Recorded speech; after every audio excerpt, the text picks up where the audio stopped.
저와 여러분은 어제 이 시간에 성령의 충만하신 역사를 간구한 엘리사의 이야기를 통해서 오늘을 살아가는 우리도 충만하신 성령의 역사를 역사가 삶 가운데 있기를 간구하되 하나님께서 응답해 주시는 그때까지 낙심하지 말고 그 간절함의 자리를 우리가 떠나지 않고 지켜야 한다는 분명한 이유가 있다는 사실을 살펴보았습니다. 우리의 간구가 우리의 정욕을 위한 것이 아니요 또 하나님의 영광을 위한 간구라고 해도 우리의 연약함 때문에 우리가 교만하지 않도록 하나님은 우리의 예상보다 조금 더디 응답하실 수도 있으시다라는 사실을 우리가 염두에 둘 필요가 있는 것입니다. 그렇다면 조금 더 근본적인 문제로 들어가서 우리는 왜 하나님께 성령의 충만한 역사를 구해야 하는 것일까요? 엘리사야 하나님의 선지자로 부르심을 받았고 엘리야처럼 앞으로 여러 표적과 기사를 통해서 이스라엘 백성들을 깨닫게 해야 할 그러한 일들이 앞으로 펼쳐져 있었기 때문에 그래야겠다라고 하지만 오늘을 살아가고 있는 저와 여러분은 왜 성령의 충만한 역사가 필요하냐는 말입니다. 이유는 분명합니다. 갈라디아서 5장 22절 이하에서 오직 성령의 열매는 사랑과 희락과 화평과 오래 참음과 자비와 양선과 충선과 온유와 절제니 이 같은 것을 금지할 법이 없느니라고 말씀하고 있는 것처럼 성경은 분명하게 하나님의 백성인 저와 여러분이 이 땅의 삶 가운데서 이 9가지의 열매를 맺으며 살아야 한다라고 말씀하고 있기 때문입니다. 그런데 그 9가지 열매는 저와 여러분이 원하기만 하면 언제든 스스로 맺을 수 있는 사람의 열매가 아니라 오직 성령의 충만하신 역사 가운데서만 맺을 수 있는 성령의 열매라고 말씀하고 있기 때문입니다. 다윗이 그랬습니다. 사무엘하 11장 1절 이하는 다윗이 자신의 부하들과 떨어져서 예루살렘에 홀로 남아 있었다고 말씀하고 있는데 이는 다윗이 하나님의 도우심과 인도하심의 은혜로부터 철저하게 분리되어 있었다는 것을 말해줍니다. 왜냐하면 다윗이 어디로 가든 이길 수 있었던 것은 하나님께서 그에게 용맹하고 또 기라성 같은 용사들을 붙여주셨기 때문에 가능한 일이었기 때문입니다. 그런데 그가 그 성령의 인도하심과 분리된 그날 무슨 일이 일어났습니까? 그날 다윗은 성경에서 다른 예를 찾아보기 힘들 정도로 흉악한 범죄를 저질렀습니다. 사무엘상 16장 13절이 사무엘이 기름 뿔병을 가져다가 그의 형제 중에서 그에게 부었더니 이날 이후로 다윗이 여호와의 영에게 크게 감동되니라고 말씀하고 있는 것처럼 우리가 알고 있는 하나님을 향한 다윗의 그 신실함은 다윗 자신의 산물이 아니라 성령의 충만하신 역사로 말미암은 은혜의 열매였던 것이죠. 왜 그렇습니까? 아담의 타락 이후 사람이라는 존재는 하나님께서 원하시는 그러한 선한 열매를 맺을 능력 자체를 완전히 잃어버렸기 때문입니다. 어떤 사람들은 마음에 있는 양심의 소리를 따라서 의지를 동원해 선을 행하면 어느 정도까지의 높은 선의 경지에 이를 수 있다라고 말하지만 하나님께서 태초에 부여하신 그 거룩과 의로움과 선함을 완전히 상실한 채 남아있는 인간의 지성과 의지와 감정이란 그저 악의 동력으로 전락했을 뿐입니다. 마음속에서 들리는 양심의 소리가 그냥 외면하면 그만인 것이죠. 타락한 인생이 하나님께서 기뻐하실 선한 열매를 맺을 수 있는 가능성은 오직 하나, 하나님의 성령의 충만하신 역사 밖에는 없다는 사실을 다윗의 일로 성경은 분명하게 확증하고 있는 것입니다. 그래서 우리에게 여러 기도의 제목 가운데서도 우리가 그 성령의 충만하신 역사를 간구하는 기도가 우리의 간구 가장 높은 위에 자리하고 있어야 한다는 것입니다. 그런데 성령의 역사를 구하기는 구하는데 조금 다른 목적으로 구하는 사람들이 있습니다. 마치 자기가 엘리사라도 됐냐, 아니면 주님의 제자 베드로나 또 사도 바울이라도 됐냐 여러 신비로운 표적과 기사를 행할 목적으로 성령 충만의 역사를 구하는 사람들 말입니다. 그리고 그러한 신비로운 표적과 기사까지는 아니더라도 적어도 방언이라도 하려고, 아니면 누군가 툭 치면 그 자리에서 정신을 잃고 쓰러지기라도 하려고 성령의 충만한 역사를 간구하는 사람들 말입니다. 여러분이 하나님이라면 그러한 간구에 응답하시겠습니까? 하나님은 그러한 요구에 응답하실 마음이 전혀 없으십니다. 왜냐하면 이미 하나님은 수천 년에 걸쳐서 여러 선지자들을 통해서, 그리고 이 땅에 오신 우리 주님과 또 우리 주님의 제자들을 통해서 수많은 표적과 기사를 통해서 드러내셔야 할 그 뜻 전부를 이미 넘치도록 남김없이 전부 다 드러내셨기 때문입니다. 하나님께서 성령의 충만한 역사를 구하는 저와 여러분의 기도를 들어주시는 이유는 교회의 덕을 세우고 성도인 우리가 견고한 믿음으로 그리스도의 장성한 분량에까지 자라게 하심으로 영광을 받으시기 위함인데, 저와 여러분이 기절해서 땅바닥을 나뒹굴면 그것이 하나님의 영광이 된다는 말입니까?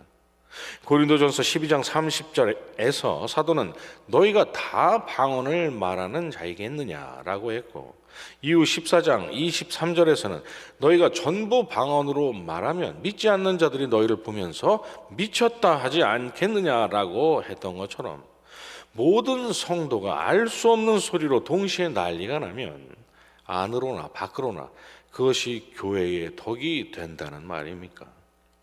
엘리사처럼 하나님께서 우리가 구할 때마다 한강이 갈라져야만 저와 여러분이 하나님께 영광을 돌릴 수 있는 것입니까? 그렇지 않죠. 우리는 잊지 말아야 합니다. 간절함과 끈기와 열심으로 성령의 충만한 역사를 구하는 것도 물론 중요한 일이지만, 그보다 근본적으로 더 중요한 문제는 왜, 뭘 하려고 구하는지인 것입니다. 왜냐하면 열심과 간절함이 아니라 왜, 뭘 하려고 구하는지에 따라서 하나님의 응답하심의 여부가 달라질 수 있기 때문인 것이죠. 여러분도 자녀가 학원에 간다고 또 책을 산다고 하면 당장 그 자리에서 100만 원이라도 주시겠지만, 자녀가 그 돈으로 옥상에 올라가서 공중에 날리려고 그 돈을 달라고 한다면 아무리 간절히 조른다 해도 여러분 자녀들에게 1,000원이라도 주시겠습니까? 그러나 이보다 더 중요하다고 할 수 있는 것은 하나님께서 성령의 충만하신 능력을 허락하셨을 때 처음 우리가 간구한 대로 그것을 간구한 그 목적대로 사용하고 있는지 아닌지의 여부입니다. 여러분들도 자녀가 학원에 간다고 책 산다고 해서 달라고 해서 100만 원을 줬는데 자녀가 그 돈을 가지고 옥상에 올라가서 뿌리고 있다면 여러분은 그것을 그냥 바라만 보고 있으시겠습니까? 오늘 저와 여러분이 읽은 본문에 등장하는 데살로니가 교회가 그랬습니다. 데살로니가 전서에서 사도 바울은 환난 가운데 있는 데살로니가 교회를 권면하기 위해서 주님 오실 마지막 날의 소망을 역설했습니다. 그 마지막 날을 바라보면서 힘들더라도 소망을 잃지 말라고 권면한 것이죠. 그런데 그러한 사도의 권면을 게으름의 구실로 여기면서 교회와 또 성도들의 삶을 어지럽히는 자들이 등장했던 것입니다. 주님 다시 오시는 그 찬란한 영광의 날을 게으름과 방종의 명분으로 삼는 자들 말입니다. 그러니 사도가 그렇게 하나님의 은혜와 하나님의 빛나는 영광을 엉뚱하게 오용하고 있는 그런 자들을 가만히 볼 수만 있었겠습니까? 그래서 데살로니가 전서에서 한없이 온유한 태도로 권면했던 사도가 데살로니가 후서에서는 온유함을 내려놓고 아주 엄중하고 엄유한 태도로 다시 편지를 써서 보냈던 것입니다.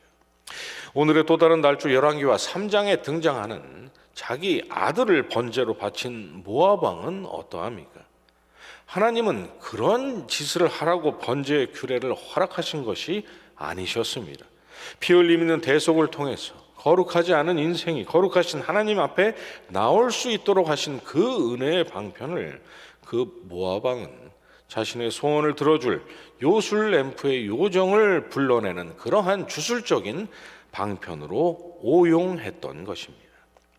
죄를 깨닫고 하나님께서 마련하신 은혜의 방편으로 나오라고 주신 하나님의 율법을 사람이 능히 지켜서 구원을 얻을 수 있는 방편으로 여기면서 그걸로 다른 사람을 정죄하고 비판하고 비난하고 자기를 높이는 교만의 도구로 사용했던 바리새인들과 서기관들과 율법사들은 어떠합니까?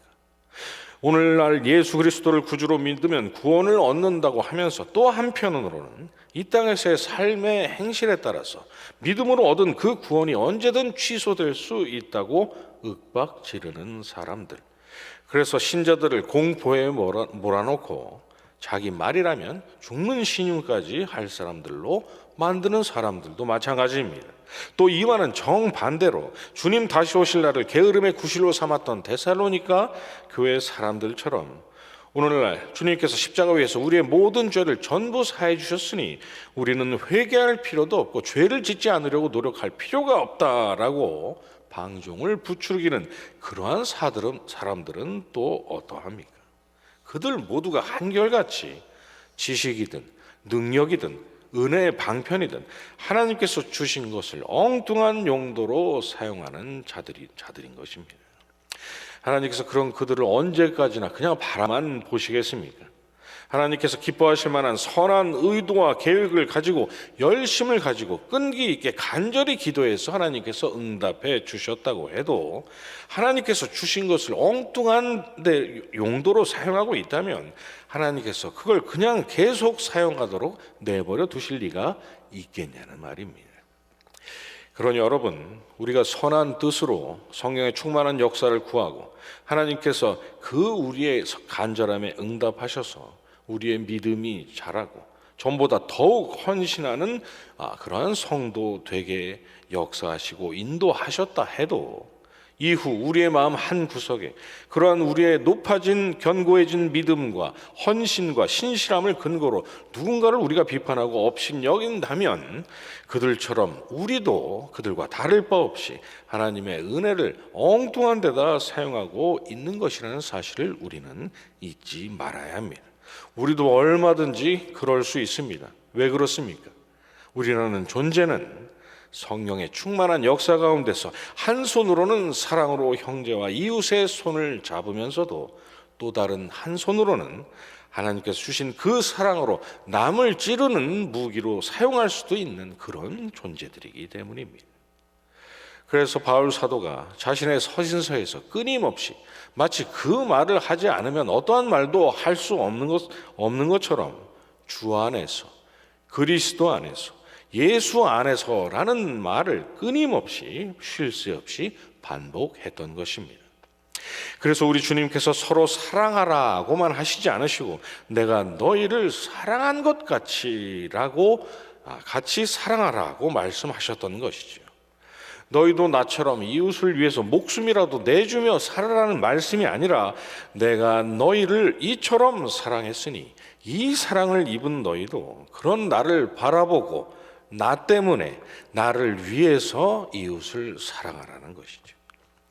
그러니 여러분께서 무엇을 어떤 열심으로 구하시든 간에 여러분의 의도와 계획에서 절대로 우리 주 예수 그리스도를 제외시키지 마시기 바랍니다. 그저 기도를 마무리하는 형식으로 주님의 이름을 찾지 마시고 주님 때문에 간구하시고 주님 때문에 열심을 내시고 하나님께서 응답하시면 모든 것을 온전히 주님을 위해서 사용하시라는 말입니다. 왜 그렇습니까? 우리가 주님을 바라보고 열심을 내 간구해야 우리의 간구가 헛된 것을 잘못 구하는 그런 기도가 되지 않을 수 있기 때문입니다. 우리가 아니라 주님을 위해서 사용하려고 우리가 애를 써야 하나님께서 주신 은혜와 은사와 능력과 영광과 인도하심을 엉뚱한 데에다 사용하는, 그래서 하나님께서 지극히 분노하시고 하루아침에 우리에게 주신 은혜를 전부 몰수하실 만한 그런 참담한 실수를 우리가 범하지 않을 수 있기 때문인 것이죠.